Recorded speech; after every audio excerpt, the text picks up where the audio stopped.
Hi, welcome back to Crepe Myrtle Journals.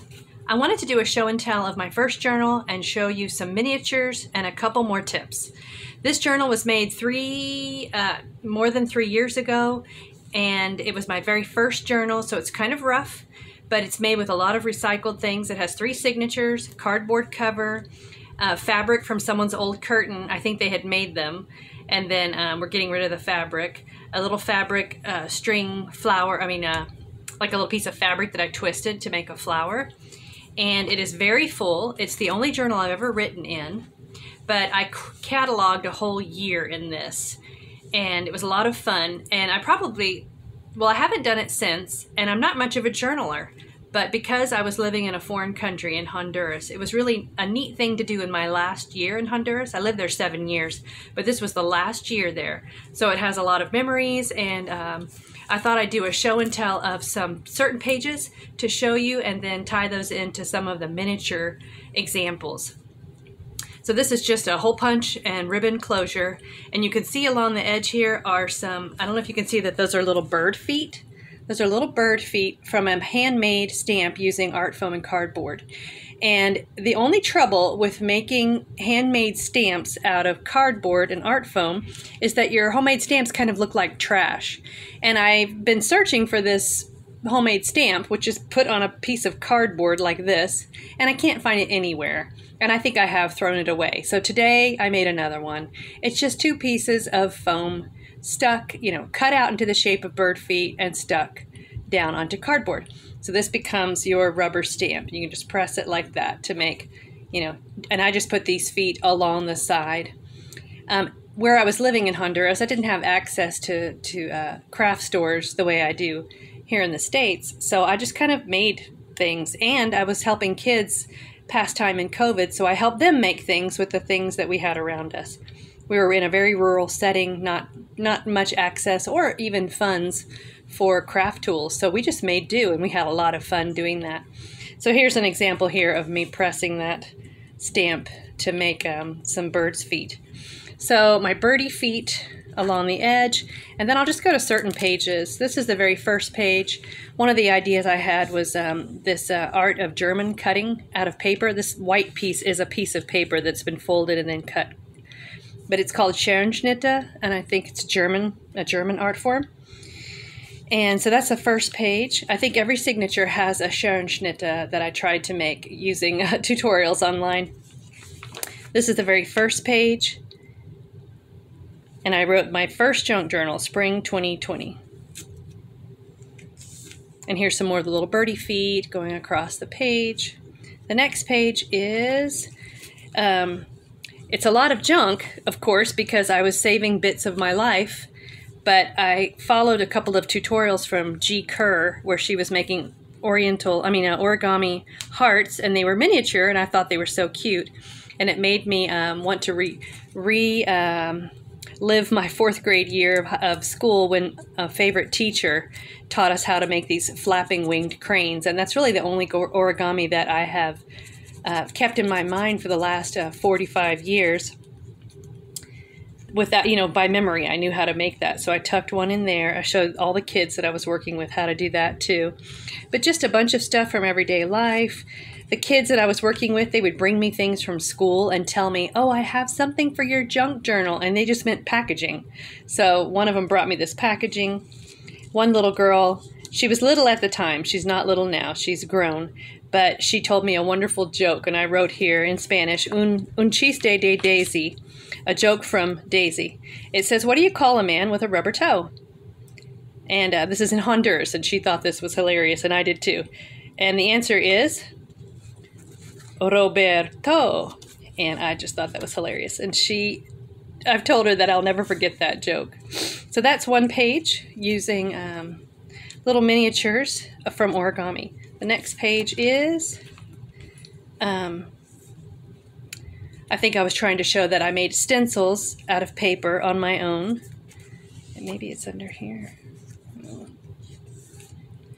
I'm not sure why I put a post on or a pin on this page, but anyway, this is just a bunch of notes and stuff about what was going on at the time.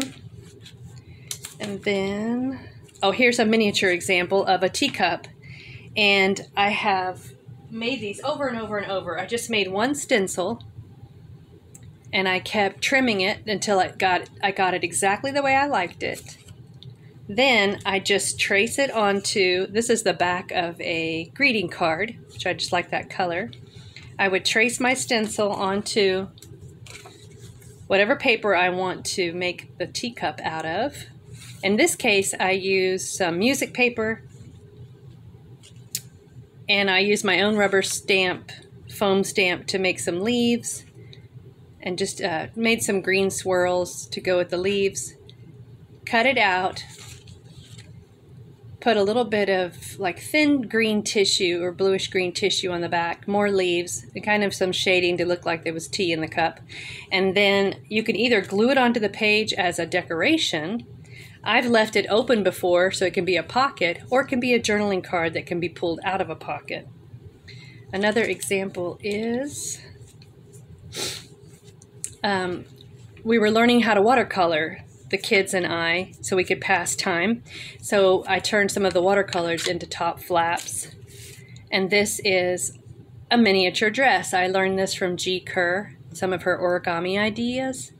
I think her channel is called Happiness and Crafting.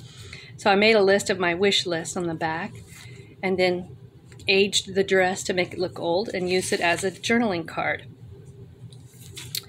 The next page is another one of the Scherenschnitte, where I cut out paper painstakingly. Oh, one tip I thought to tell y'all is these are a pair of cuticle scissors, and they are a wonderful tool for cutting tiny things out. So I've even found the curved edge to be useful in cutting around curves, but I've used this for 3 or more years now, but it makes a great detail scissor. So just cuticle scissors, they might be less expensive than craft scissors. Then another page for show and tell is, find my clips. Oh, here's another Scherenschnitte on another signature front. It's supposed to be little squirrels. They're rough. You know, when you do things by hand, they're very rustic. These little squirrels look kind of pitiful if you look at them up close. They are sad little squirrels, but I don't mind. It was so satisfying to get an image to come out of that paper. Then here is another clothespin. Another one of my watercolors. I just turned it into a belly band. Of course, there's some ephemera here from everyday life, Lipton tea. And on the other side, I showed this in another video where we made miniature coffee cups. So that was the one I had made more than 3 years ago. And I made it actually into a little notepad, so it has pages. But I used a stencil to just keep making them. So that was another example, and another example, and another example. I decided to go a little smaller on these than the first example. Then I actually made some this size too. This is my teeny stencil. There's a video I made showing you how to make these journaling cards, so you can look for it if you want to. Then another page that I highlighted. Oh, it's the same stencil, but this time I made the coffee cup into a pocket. I actually don't have, I think what I had in there I already took out, but there's an opening on the top. So you could put something in the pocket there. I also put a little pocket on the front of the coffee cup. This is actually a coffee leaf because I lived in a coffee forest in Honduras. And so I picked a few leaves from the coffee plants and dried them, and I stuck one in here for memory. Also made an art foam stamp of coffee beans, just using some art foam and cutting it into that shape. So this is in the front pocket, and this is one of the watercolors the girls and I were learning to do together during the pandemic. So that's another one of the miniature coffee cups. Let me find the next clothespin. This is a miniature house that I made using art foam and wood to make the tiny details. So I stamped that over and over. I think I have that example here. Here's the house, just painstaking little snippets of art foam glued to a block. And I wrote small idea as the prompt on there, and I think I wrote on the back just I wrote a lot of things about junk journaling in this journal. So I was trying to imitate Fachwerk in German houses. So I have small idea on that little journaling card. Here's some more ideas from G. Kerr, where she makes a lot of miniature dresses, miniature purses and pouches. So I just had so much fun following her tutorial on happiness and crafting. Then tiny envelopes make a wonderful decor. And this is actually, I think, open. Let me find my little example of the coffee cup. I left it open so something could be tucked in there. So you can just put a string of envelopes together in a line to make a belly band. I also put 2 in the corner here. One actually opens. It says stories, time, tomorrow. So you could stick sentiments in there and have some that open and some that don't. This is my own rubber stamp again. You can see the example on this page of just making ivy leaves and just stamping them in your book. It makes for messy, rustic look, but if you like grunge and such, you might really enjoy making your own stamps. Here's another pin clipped spot.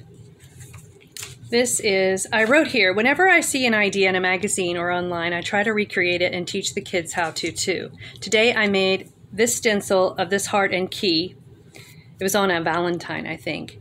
And the few of the kids made it with me as well. So that's just fun. Where's my next clip? It might be the beginning of the next signature. No, I think that's the end of the show and tell for that. And then my next thing I want to tell you was, here's some examples of miniatures from the book I just showed you, and here's some more. One is, on another video, I showed you how to make tiny clipboards, journaling cards. So it looks like a clipboard, and I actually used a clipboard to kind of trace this clipboard top and make a stencil so I could reuse it, and just glued a piece of paper. I just made these red lines on the paper to look kind of like a notebook paper, and then use a tiny hole punch, and then put a few details, decorations. So you can write on the back with white pen. Here's another one. Did the same thing with a little piece of paper, made it look like a notebook page. Can be written on as a journaling card. And here's a copy of this I made on the copy machine so that I could reuse it over and over and over. Here is file folders. This is a file folder made of an old file folder. So it's a manila file folder, and I even put the little crease lines that you see on a file folder. And sometimes I even put labels on the tiny label. But if someone finds this tucked in a pocket, they really enjoy miniatures. So these are a couple of stencils. They're also made from old file folders. Then I used a greeting card to make this one. And I did put a little label on that one. And you might put a small idea in there or several pieces of little notebook paper. This was a little, this is from scrapbook paper, I believe. And I put little labels on them, even little numbers on that one. Another one that looks just like a perfect imitation of a regular file folder with the little crease lines that are included on a file folder. These are from my own rubber stamps. I had stamped all over a manila file folder for something else, and these were the remnants of that file folder, and so I thought I will cut them into the shape of a file folder as well, and it kind of makes a little set like you would find in someone's file box, just a set. So that's my huge rose made out of art foam and cardboard. And then this one was made out of scrapbook too. And if you use the same scrapbook paper, you make a whole big set, matching set. This one's a different kind of scrapbook paper. But these are so much fun, so much fun. So you can make them as small or as large as you want. So that's the file folder. Another tip is, I've been talking about going small, micro, but you can also go macro. And here's an example. This was so easy, but this was a border that one of the teachers at my school had a border for her bulletin board. And these were, all along the border, like this. Well, I found this in the trash can. You tend to go dumpster diving and trash picking, especially when you work out of school, because you can find a lot of craft materials there, but people also save stuff for me. But she had, it looked a little beat up, but it doesn't matter when you're looking for kind of weathered things for your junk journals. These actually look pretty fresh, but I cut each one out of that border, and each one can make a journaling card. You know, if someone really likes bright colors or newish looking things, then that makes a great journaling card. They can write on it. You can stick it in a pocket. So it's a giant binder clip versus going miniature. So it's this macro. But look for teacher supplies, the borders of a bulletin board border. That's one idea. And then I thought we can make one miniature together. And this is what you'd find in an office, like an inner office envelope. That's a kraft. Here's actually the big one. I'm using an old clasp envelope to make a miniature string tie envelope. And you just undo the string tie, and it's actually it's the size of a credit card. This was my coffee card in Honduras for their version of Starbucks. Similar, they have little kiosks everywhere, but it was so delicious, more delicious in my opinion than Starbucks, but also far cheaper, so it was so much fun. So this I use, of course, in crafting to spread things and to smooth things down, but this little envelope is the size of a credit card. And the way I made a stencil was I just cut out a corner of this envelope. You can see it still has its 2 layers. So I cut off a corner and I turned this into a stencil. So this is my stencil. And I snipped at it and folded it until I made it look, in my opinion, symmetrical and close enough. It doesn't have to be perfect, but I tried to make it look like the original clasp envelope, just a small scale. Then I used that to trace onto some more of that paper to make a little file envelope. Punched a hole, put a string on the eyelet so that I could turn it into a clasp. And this is just thread.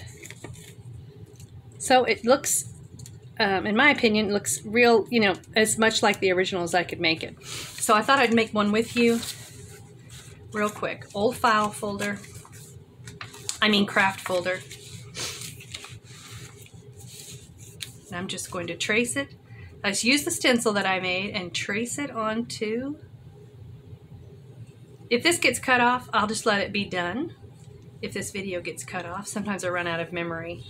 But I also don't want my videos to be very long because I want them to be like just a journal break,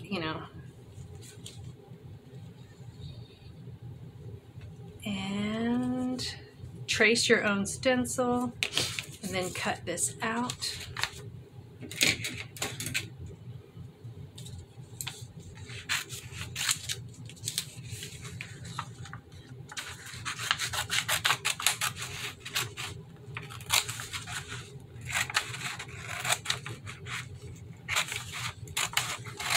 I think I won't spend the time to cut that out, but I'll just let you see that once you trace your stencil and fold it as carefully as you can to mimic the original, glue the bottom, stick an eyelet here, tie the string around, and you've got a little example that can fit in a pocket. And you can even put things that size inside. Credit card sized papers. Thank you for watching. I hope you enjoyed the tips and some more miniatures.